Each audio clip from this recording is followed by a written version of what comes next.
ngecerk hujan ti Kangjeng Nabi bakal ngecrok tapi teu jaradi tatangkala panas ongkoh musim hujan tapi panas ongkos urang naik mobil mewah tapi kesangan geus balikan urang ngaji kuari hudangkeun awak urang nu keur hees supaya gigisi tempo gerak ka alam barzah ulah neulean batur awak urang bakal dibaringkeun di alam barzah eueuh nu dibawa kabeh ge sugih teu dibawa gagah teu dibawa kabeh ngan awak urang we jeung boeh itrati wa bial ibadamu takidi minum usara wa minum duriju bidamin makana hadza jazai nasatu lakum an tukhlifuni bisuin fi zawi rahimi mentek dituk Kangjeng Nabi tanda akhir zaman geus deukeut datangna dajjal nomor kahiji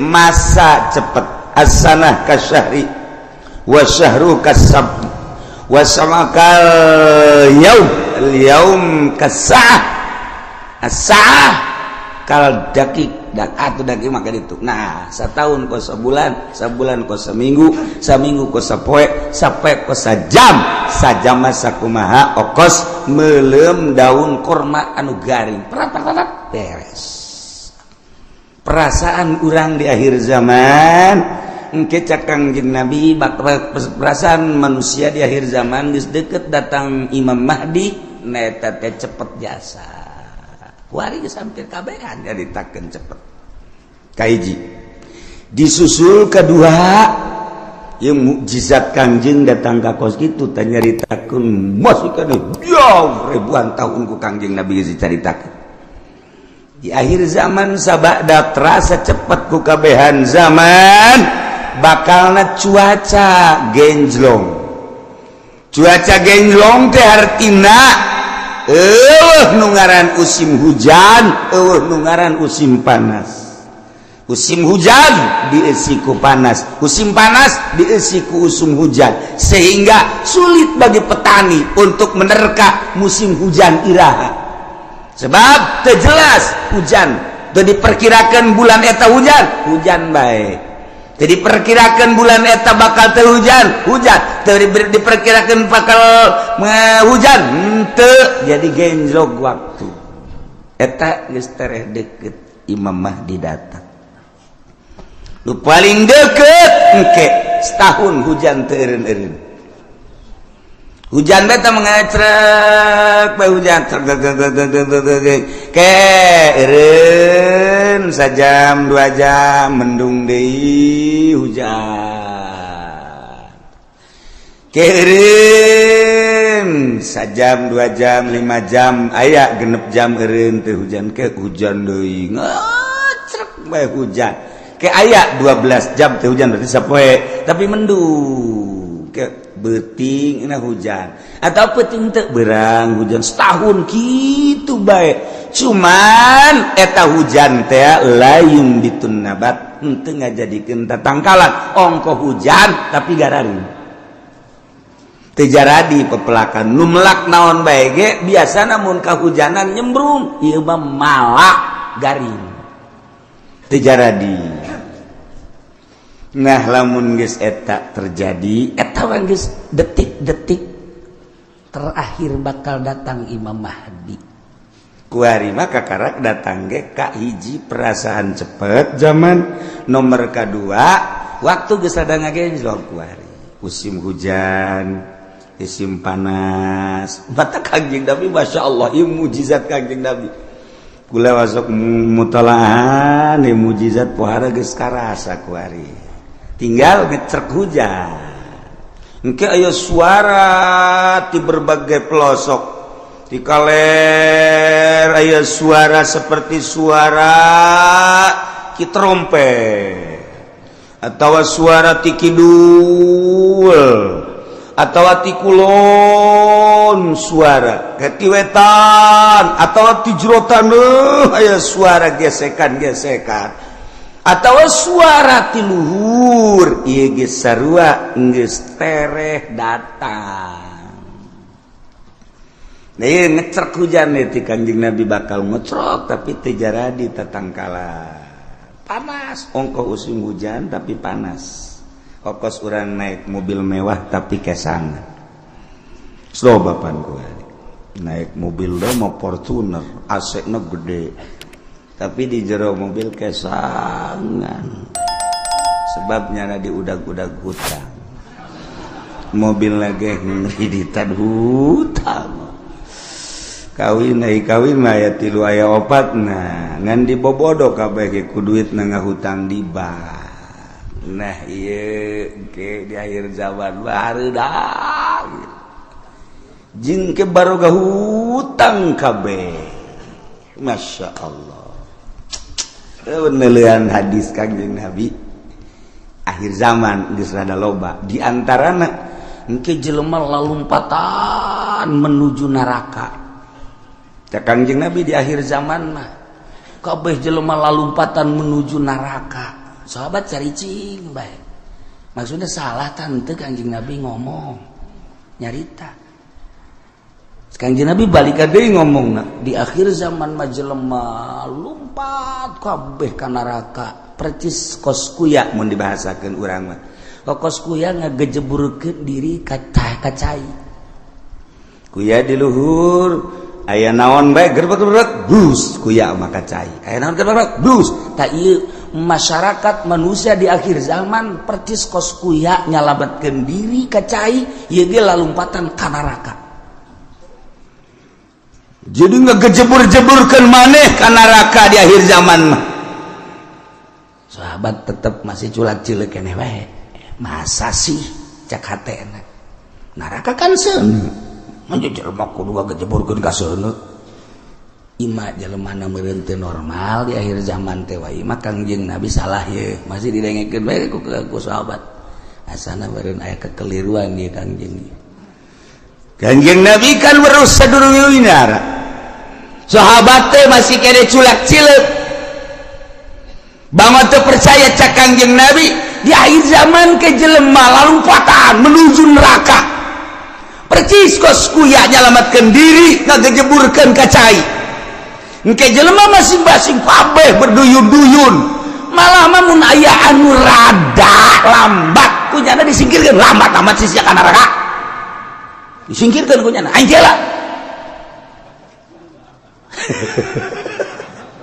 Jadi anu jelema-jelema anu ngahalangan di lambat sia ka neraka bae kudu lambat aing geula. Wih bari yang berani ayo aing geula geus aing jadi pamimpin neraka geus. Oh beranian biasa. Berarti kan geus 3 kali Kanjeng Nabi nyarita kos kitu tah. Berarti beneran nanya lah sahabat wani. 5 ya Rasulullah. Kunaon bisa kos kitu ya Rasulullah bisa jereba berduyun-duyun ka neraka. Sebab jelema kabeh memberanikan diri hayang jadi pamimpin. Mendaftarkan diri hayang jadi kepala desa, mendaftarkan diri hayang jadi bupati, mendaftarkan diri hayang jadi gubernur, mendaftarkan diri hayang jadi presiden, hayang jadi menteri, eta ngaranna menuju neraka jahanam. Ya Allah, ya Rabbi, urang lamun ngomong kos gitu pan bupati dah kiai bisa. Tok sama kos gitu mah. Ya aing mah keur ngaji, sia dek ngadengekeun teu kajeun. Jadi mah ngaji ge ieu bangsa jeung jelema nu kos ka dieu be nu laletik aing. Muga dia mah teu kudu ngaji geus, sia jeung Kiai Golkar bae ka ditu. Aing mah keur nyaritakeun akhir zaman. Mun teu percaya datang bae dibere kitabna baca ku sia. Iya, teu bisa cenah macana. Emang sia mah ciri neraka teu bisa maca kitab. Ya anu ahli surga mah bisa maca kitab. Waduh, cak meri maju makanya aing henteu. Henteu ge pandai ngadengekeun. Pamimpin mana kuari nu daek ngadengekeun ngaji nu bener? Deuleu sa Indonesia. Ayo teangan camat nu daek ngaji nu bener. Sugan aya di Pandeglang mah, sugan aya di Serang mah. Coba sugan aya bupati nu daekeun ngaji nu bener. Nu bener ieu mah maksudna ngajina nu bebeneran Al-Qur'an jeung hadis beneran. Ya, ceuli aing sumpungkeun. asal aya bae ge mana gubernur ieu mah ngaji bae heula ulah ngalaksanakeun ngaji nu bener mana mantak aing ngomong kos gitu teh bibisaanan teh mah kiai sakeuna teh ya tuh aja nih bibisan aing itu percaya siap atuh babagi bae ge di akhirat dah surga mah lain nu ki uci anu pangeran aing mah wau jeung pangeran goblok ya gue ini sombongannya lah sombongan gitu mah meujeuna pajar baik bener bae sombong lah angkorak sia. Nah ieu mah keur carita di akhir zaman eta Kangjeng Nabi deuleuh lah dikana kitab Mukjizatur Rasul fi akhir zaman aya kitabna beuli geus mah jang pamimpin bae beuli sia mah teu kudu lah cukup ngadaengkeun di aing geus ya Kiai Golkar tilok ngomongkeun nu kitu pan Kiai partai tilok aing ye gua ngomong ye berduyun-duyun jelema menuju neraka kaget sahabat salah ngomong meureun Kangjeng berduyun-duyun jelema ka neraka asalna lain meureun berduyun-duyun jelema ka neraka aya anu mandeg disikirkeun awas ya ayo sia mah ka nerakana halangan aing berarti bener cek sahabat ima ya Rasulullah kunaon lantaran jelema memberanikan diri hayang mimpin batur puguh diri nage bobolokot ku dosa dek mimpin batur pan di zaman Kangjeng mah asal aya nu hayang we nyekel bendera memimpin perang ulah cek Kangjeng Nabi berarti aya goron di balik mimpin perang aya keinginan nu tersembunyi di jerona ada udang di balik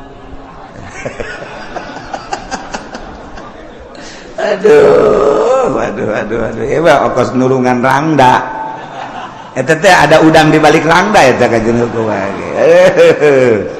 aya rangda katabrak sepeda di ais eta teh lain sangais-gaisna mun ditanya karunya jasa katabrak sepeda cakna isukna aya nini katabrak motor diantapkeun ku nya goblok taji pendi blon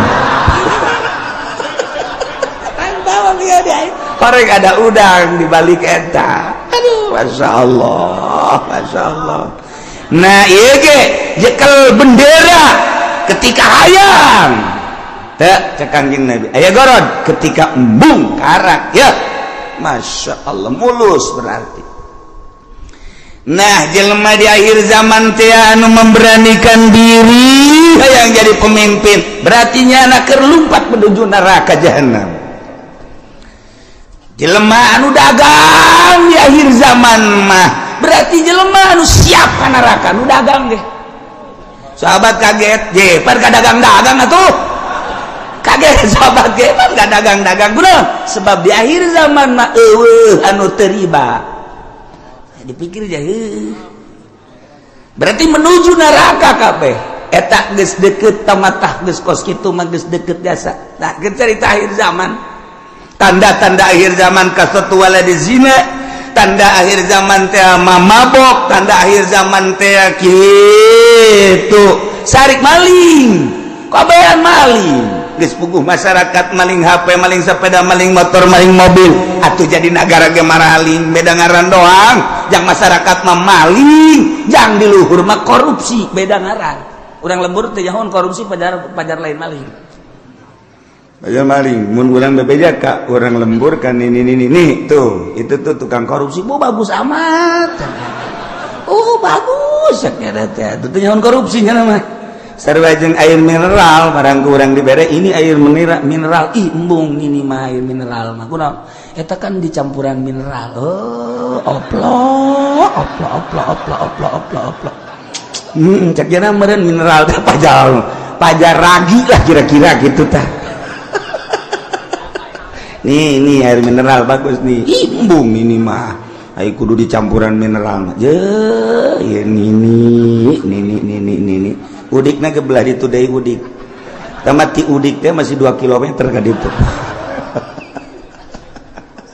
eta loba bahasa-bahasa di akhir zaman mah urang lembur teh nyahoeun maksudna ditekeun situasi dan kondisi cak orang lembur teh mah kiai isian malulu cenah ngomong aing mah teu betah orang lembur atau dibere bahasa kos gitu nyana dek intelekan jadi orang lembur teu ngarti eta teu nyambung ngaran di lembur mah ngomong lembur bae waktu sekolah ye loba jasa nu nitahan bahasa Indonesia teu betah aing mah emang teu betah teu bisa teu bisa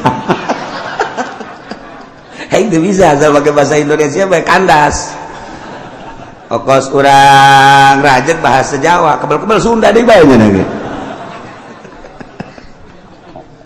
aduh masya Allah dah iya jadi orang namun nyaritakeun mukjizat Kangjeng Nabi kadang hayang seuri bahasa Kangjeng nan hayang seuri hebat amat ngabahasakeunna yusafiruna ila jahannam ih berangkat kabeh ka jahanam ai kedua yas'auna ila jahannam lumpat yas'auna mah yusafiru mah leumpang yas'auna mah lumpat sahabat kaget penyaluatan si ka jahanam orang bener siaulah yang serikeun pamimpin lumpat ka jahanam nu tadi kadua pedagang ge orenganan lalumpatan ka jahanam nomor katilu cak Kangjeng Nabi di imah bae ge tetep ka jahanam bae yeuh ajeuna mah kabehan tah bupati rada lega bae tadi masa kaing doang cak bupati jeung gubernur sia ge sarua ayo atuh berjamaah lah 5 ya Rasulullah kunaon make jeung di imah bae ge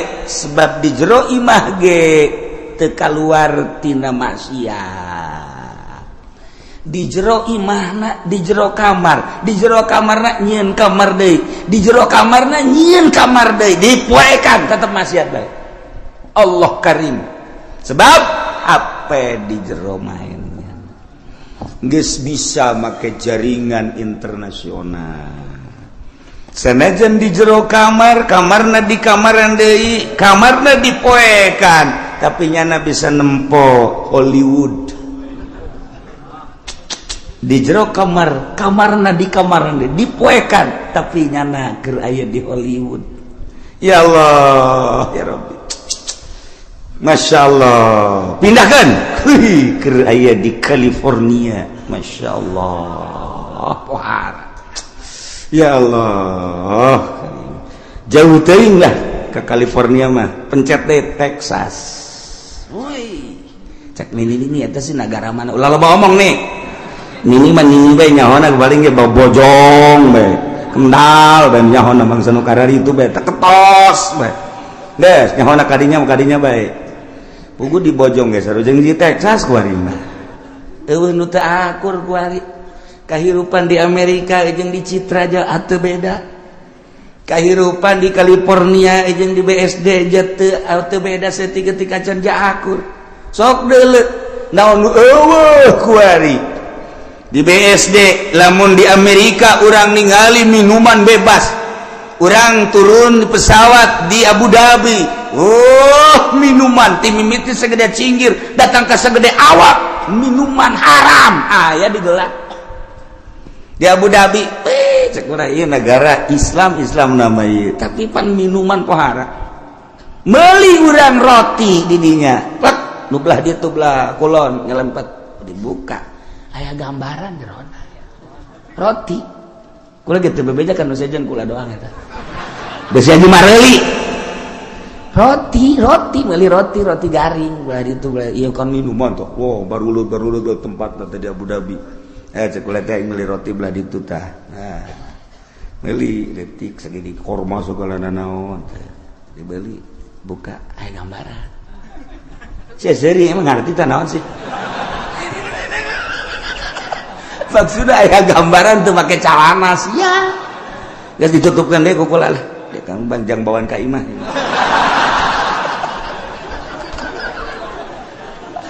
Masya Allah Karim itu beres haji caritana ye kan hayang ngarokok kan teu meunang ngarokok bebas ayalah tempat-tempat di bandara teh di ditu hiji dia ya karena ada sepi di dia ya ulah asup ka dinya keur asup mah kula sorangan meunang meureun samenit brus urang baru le datang marah ke calana make sakieu ya aing betah ya cek perlakuan ngalakukeun nu teu senonoh di jero dihareupeun manusia-manusia geus biasa keluar we kula masyaallah karim eta di Abu Dhabi kos kitu di Abu Dhabi encan di jerona eta kakarak di bandara masyaallah karim encan di Amerika na encan di Inggris encan di Jerman di Prancis teu kudu jauh-jauh di urang emang kumaha gitu masyaallah tanyakeun ke kacamat ge nanyakeun kacamat berarti rahasia geus teu kudu nanyakeun ka urang lembur kacamat camat anu gaul tapi camat saha teu jauh kula wae teu jauh gitu jauh jasa 1 2 3 4 camat nu gaul nu sok biasa kapanggih di satelit terus siapa geus moal satelit teh tadi mana dasar lembur sia mah kampungan kos gitulah Indonesia eta ge Tangerang mantak berduyun-duyun menuju neraka di akhir zaman geus eueuh anu henteu lumpat ka neraka cerik kabeh sahabat ketika cerik tetapi aya keneh manusia di eta zaman anu tetep ngomongna teger bae nyana menjaga mata ceuli jeung sajabana tetep bae ka Allah eta teh cek Kangjeng Nabi saeutik na geus saeutik deui qolilan bahasa qolil teh saeutik aqol min golil jadi itu bahasa Kangjeng Nabi aqol min golil leuwih saeutik tinu saeutik jasa mun cak urang saeutik jasa eta ge direntogan bae ku bangsana deui nyana negakeun ke hak negakeun adil jujur dina kakarak nyarita doang geus direntogan ku berbagai tokoh ku berbagai masyarakat jeung ku berbagai tapi tetap aya bae cek Kangjeng Nabi datang ka engke Imam Mahdi turun datang ka Dajjal aya bae hiji mah setiap negara kabupaten dibere ku Allah hiji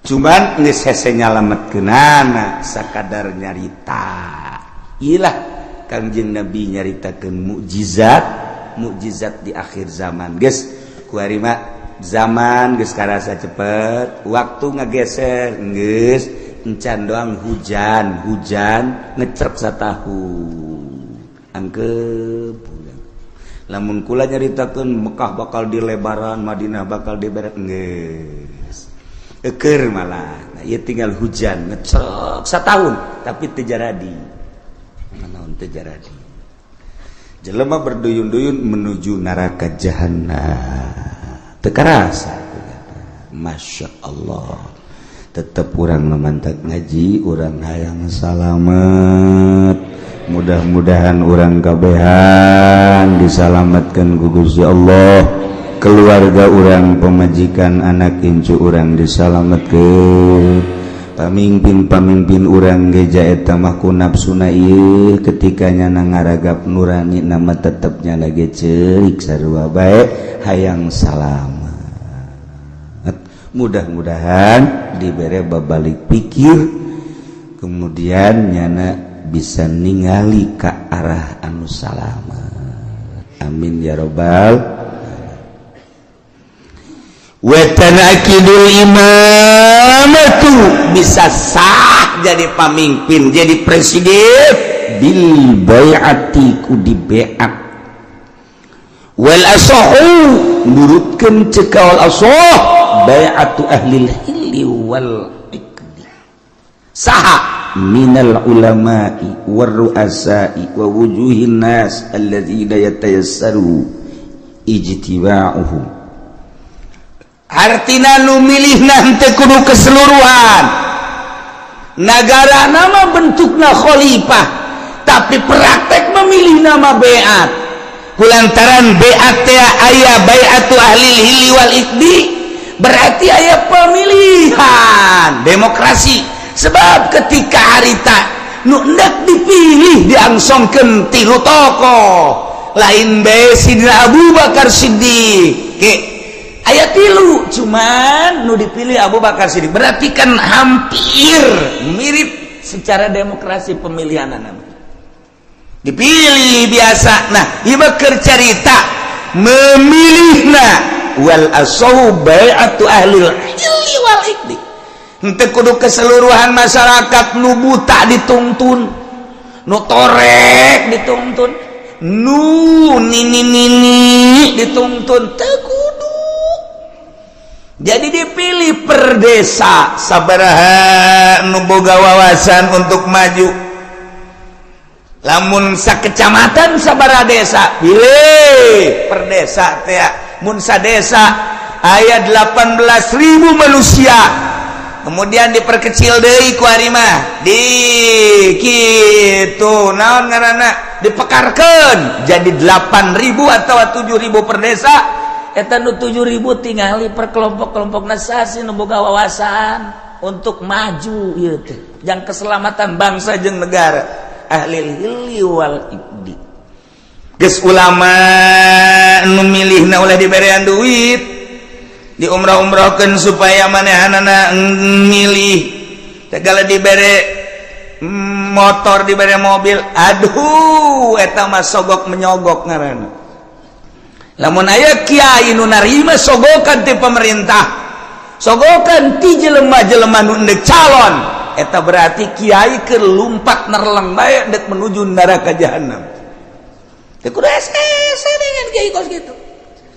Namun aya jelema kiai dek milih pemimpin tapi jana menerima sogokan di partai, di ketua, di kandidat, berarti eta kiai keur ninggalkeun masyarakat tak menuju neraka jahanam. Tinggal kukula ada ditanya, aya eueuh kiai nu geus gitu. Aya, lamun aya pang nyebutkeun saurang. Coba ulah isin-isin. Saurang bae. Di Tangerang bae teu kudu ka sarang-sarang. Tangerang aya eueuh. Urang pasar Kemis aya weh. Sia mah aya bae, kagak deketan ka Cilomok sia. Sia mah deuk ka aing meureun, kajen kumaha ge. Dasarna sia mah ekstrim.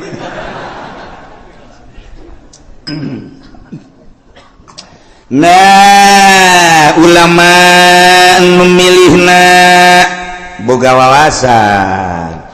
Di samping ulama ruasa, pemimpin-pemimpin, tokoh-tokoh, wa wujuhin nas, tua-ketua manusia anu gampang kumpulna dalam rangka menyatukan visi dan misi untuk memajukan bangsa jeung negara. Masya Allah, nu milihna nu kos kitu.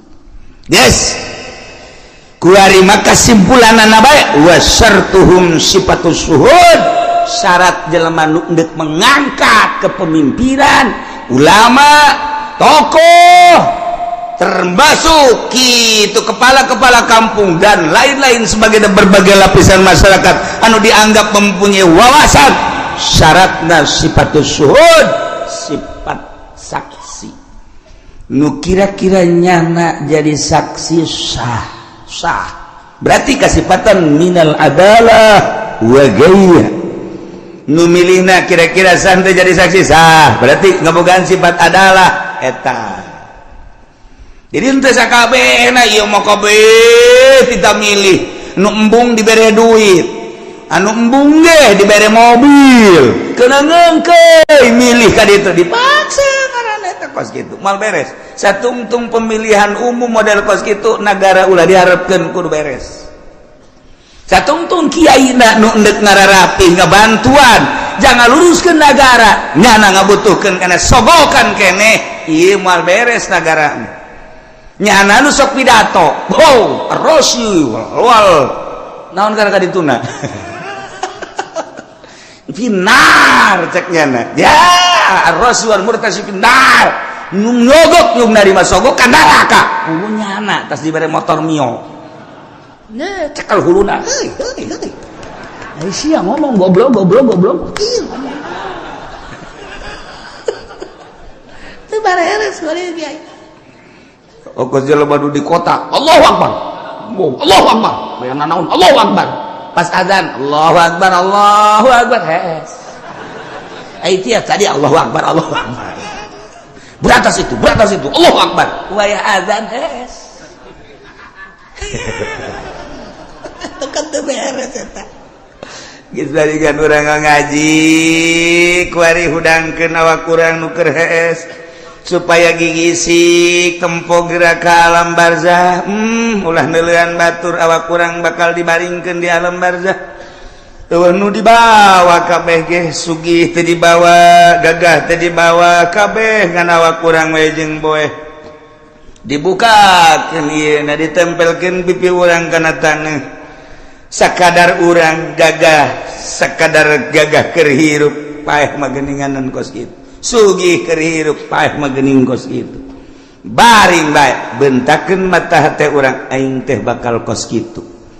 Kabeh nu daek milu rekan-rekan ngan sakada datang ka bibir kuburan. Pemajikan jeung anak datang ka bibir kuburan doang. Pemimpin urang kepala urang mun urang bawahan ngan datang ke bibir kuburan doang. Selesai. Ditutup kuburan urang sorangan di jero. Tanggung jawab urang bakal datang amal-amal urang. Bentakeun mata hate urang eta. Nah lamun geus bentak itu kan rada dijaheueuh horengan eta ngaranna bentak, udang ngaranna.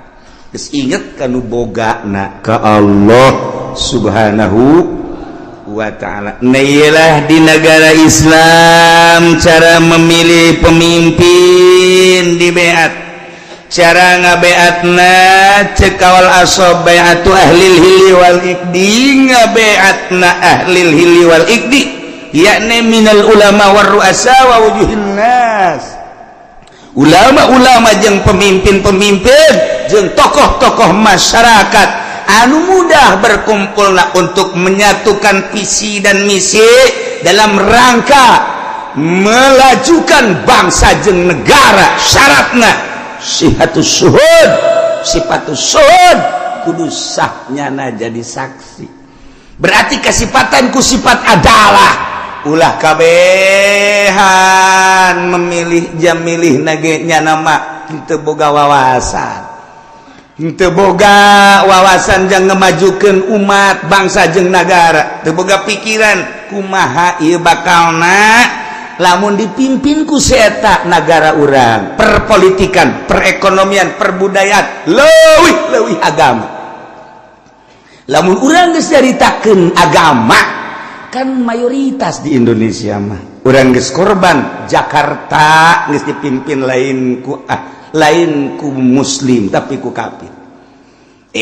Teu beurang di jerona ka aya musliman. Eta geus bentuk kasalahan. Mangga bae ieu negarana demokrasi kan tetep bae. Urang teh hese ngayakeun muludan di Jakarta. Cobalah gubernur dipersilakan untuk nyambut. Ayo nyanang ke kumaha nyambutna? Hah? Wih, sebuah nirwana. Lain Kangjeng Nabi nyarakan nirwana, golok ya. Nyaritakeun rajaban panggil coba mal bisa. Jadi geus eueuh agama mah macet, sedangkan Indonesia mayoritas agama atuh kudu dihormati mayoritas kajian kumaha ge. Numantak tiba heula di urang mah negara demokrasi terpimpin teu murni, henteu bisa nuturkeun Amerika langsung ka pusat ka ditu secara utuh. Sebab lawan mayoritas Islam, loba ulama-ulama, loba wali-wali. Aya kesenjangan atuh lamun kos kitu. Sebab lawan paling istimewa agama mah Islam. Sebab di Islam mah kabeh merasa terhormati. Kristen dihormati ku Islam mah. Buddha dihormati ku Islam, Katolik dihormati. Pokoknya masing-masing, tetapi anu bercokol memimpin tetap kudu Islam. Nyana tetap dinaungi. Tingali riwayat para khalifah. Tingali riwayat para khalifah, khulafa ur-rasyidin. Kabelah dieuna mantak 35 tahun masa kenabian, masa kekhalifahan, kemudian ka dieuna sultan, kabelah dieuna mah kabelah dieuna cek Kangjeng Nabi sabada eta geus ka ditu acak-acakan. Ya, khairul qurun qarni. Terus mayali ali. Nah, berarti Kangjeng Nabi terus sahabat tabi'in tidinya ka dia acak-acakan. Urang di zaman acak-acakan tapi masih keneh bisa maca Quran, maca tafsir ieu ge anugerah ti Gusti Allah Subhanahu wa ta'ala. Di zaman akhir anu geus lain lalagaan, urusan riba, urusan keadilan geus eueuh, kejujuran geus eueuh, tapi tetep baik aya keneh mudun tasa urang-saurangan di negara aya komo di masyarakat mah teu rusak kabeh sakieu geus alhamdulillahirabbil alamin salametkeun diri urang eueuh nu ngarunyaan ka diri urang iwal ti diri urang batur mangan sakadar huhahehe doang mantak Tuan Syekh Abdul Qadir kedatangan tamu setelah kedatangan tamu nyaritakeun cintana ka seseorang seri Tuan Syekh datang deui tamu nyana nyaritakeun cinta ka seseorang seri geus beres ngobrol nyaritakeun cinta nyaritakeun bendu kasih anu mah cinta kasih anu bendu kasih anu cinta kasih anu bendu cek Tuan Syekh cinta ente jeung bendu ente tetep neraka jahanam kunaon emang sebab cinta jeung benduna lain lillah aya kepentingan urang resep jasa ka tokoh nu itu pohara emang kunaon mantak resep sok merean bae aing bendu jasa kasih itu kunaon pelit tuh kan aing resep jasa ka kiai itu batu emang kunaon kiai itu mah naon bae ge jeung meunangnya nama itu semua karena menang baik anu mengkredit menang segala menang kalau deposito menang aing geunaheun kadinya aing bebarengan jigana nonton bola tah kieu mah kudu kos kitu internasional aing resep jasa kajana mah benduna kasih itu bendu jeung resepna kabeh lain lillah sarua jahannam keneh masyaallah dah ini nomor kahiji jelema diangkat jadi pemimpin melalui pemilihan di BAT dipilih ku ahli hilli wal ikdi nu milihna ulama ruasa wujuhin nas yakni nu kasipatan ku sipatus suhud sifat adalah sahnyana jadi presiden lantaran dipimpin ku jelema-jelema ku tokoh-tokoh ku bangsa-bangsa anu ngabogaan wawasan tur ngabogaan sifat keadilan nyana mingkina dengan prima ngeunaheun teu leceh nomor kedua wa bistikhlafil imam wallahu a'lam